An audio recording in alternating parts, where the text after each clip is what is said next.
Cellphone பேசியபடி தேசிய கொடியை ஏற்றியதாக அதிமுக பிரமுகர் ஒருவர் சர்ச்சையில் சிக்கியுள்ளார்.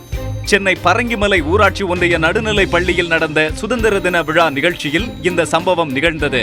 அதிமுகவின் பம்மல் நகர் மன்ற தலைவர் இளங்கோவன் செல்போனில் பேசியபடி தேசிய கொடியை ஏற்றியதாக புகார் எழுந்துள்ளது. சேலம் மாவட்டம் ஏரிக்காட்டைச் சேர்ந்த சங்கரராமன் என்பவர் தனது மடிக்கணினியை இயக்கிக் கொண்டிருந்த போது சரிவர மின்சாரம் வராததால் வீட்டின் பின்புறம் இருந்த மின் ஒயரை சரி செய்ய முயன்றுள்ளார். அப்போது அவரது உடலில் மின்சாரம் பாய்ந்தது. அலறி துடித்த சங்கரராமனை காப்பாற்ற முயன்ற அவரது தம்பி மனோஜின் உடலிலும் மின்சாரம் பாய்ந்தது. இந்த விபத்தில் இருவரும் உயிரிழந்தனர்.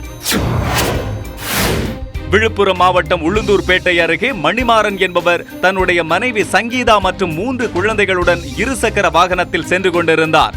அப்போது இருசக்கர வாகனத்தின் மீது அந்த வழியாக வந்த கார் மோதி விபத்துக்குள்ளானது. இந்த விபத்தில் சங்கீதா சம்பவ இடத்திலேயே உயிரிழந்தார்.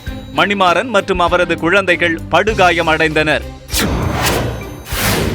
காஞ்சிபுரம் மாவட்டம் ஸ்ரீபெரும்புதூரில் இயங்கி வரும் பன்னாட்டு தொழிற்சாலையில் பணிபுரியும் தொழிலாளர்கள் அந்நிறுவனத்தின் தொழிலாளர் விரோத போக்கை கண்டித்து மாவட்ட ஆட்சியர் அலுவலகம் அருகே திடீர் ஆர்ப்பாட்டத்தில் ஈடுபட்டனர். அப்போது காவல்துறை வாகனத்தை சேதப்படுத்தியதாகவும் 2 போலீசாரை தாக்கியதாகவும் கூறி 167 தொழிலாளர்கள் போலீசாரால் கைது செய்யப்பட்டனர். பின்னர் தொழிலாளர்கள் அனைவரும் வரும் 27ஆம் தேதி வரை வேலூர் சிறையில் அடைக்கப்பட்டனர்.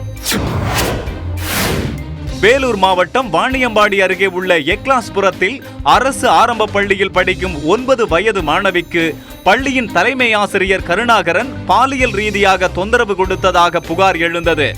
இந்த சம்பவத்தை குறித்து விசாரிக்க பெற்றோர் பள்ளிக்கு சென்றபோது தலைமை ஆசிரியர் கருணாகரன் தலைமறைவாகிவிட்டார். இந்த சம்பவத்தை அடுத்து தற்காலிகமாக தலைமை ஆசிரியர் கருணாகரன் பணி நீக்கம் செய்யப்பட்டுள்ளார்.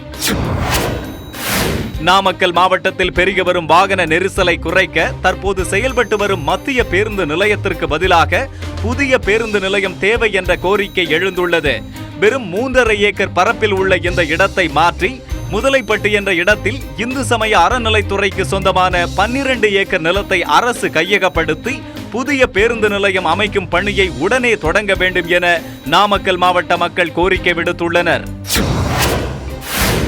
கோவை மாவட்டம் வால்பாறையில் வனப்பகுதியில் 2 சிறுத்தை புலிகளுக்கு இடையே நடந்த மோதலில் ஒரு சிறுத்தையின் முதுகெலும்பு உடைந்தது. அதற்கு கடந்த 52 நாட்களாக வனத்துறை சார்பில் தீவிர சிகிச்சை அளிக்கப்பட்டு வருகிறது. தற்போது மேல் சிகிச்சைக்காக சென்னை வண்டலூர் உயிரியல் பூங்காவிற்கு லாரியில் வைத்து சிறுத்தை புலி கொண்டு செல்லப்பட்டுள்ளது. கொடைக்கானல் அருகே உள்ள கீழ்மலை கிராமமான அஞ்சுவீடு என்ற பகுதியில் சுமார் 300க்கும் மேற்பட்ட குடும்பங்கள் வசித்து வருகின்றன. இங்கு பயிரிடப்பட்டுள்ள வாழை பலா மரங்களை பார்த்து 10 காட்டு யானைகள் திடீரென குடியிருப்பு பகுதிக்குள் புகுந்தன. பயிர்களை நாசம் செய்த யானைகள் கடும் போராட்டத்திற்கு பின்னர் வனத்துறையினரால் காட்டுக்குள் விரட்டியடிக்கப்பட்டன.